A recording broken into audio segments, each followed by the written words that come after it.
بقالنا 4 سنين بنحلم بطفل، بس ما كنتش أعرف إن الثمن هيكون روحي. أنا رحت لدجالة عشان مراتي تخلف، بس رجعت ومعايا كيان ما بيفارقنيش. قبل ما أحكي لكم الكارثة، صلي على النبي في التعليقات بنية الفرج، واعمل لايك واشتراك عشان ربنا يحفظك من اللي شفته. الفيديو ده تحذير لكل واحد بيفكر يمشي في السكة دي. اكتب يا رب سلمنا في الكومنتات، وساعدني أوصل الفيديو ده لكل الناس عشان محدش يقع في الفخ اللي وقعت فيه.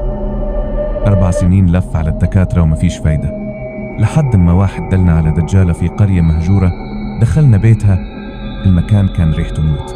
الدجالة بصت لمراتي وضحكت ضحكة صفرا وقالت: الموضوع بسيط، بس ميمون لازم يوافق الأول.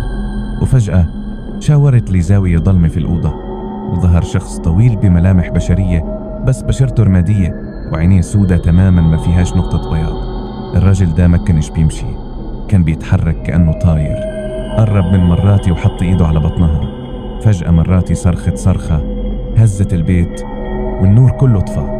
سمعت صوت فحيح جوا ودني بيقولي: الطفل هيجي، بس هيكون ملكي أنا ميمون الأسود. الدجالة كانت ساجدة في الأرض وبتردد كلمات مش مفهومة، والبيت كله كان بيترج كأن في زلزال. هربت بمراتي وأنا مش واعي، وتاني يوم مراتي فعلا عرفت إنها حامل، بس الفرحة مكملتش.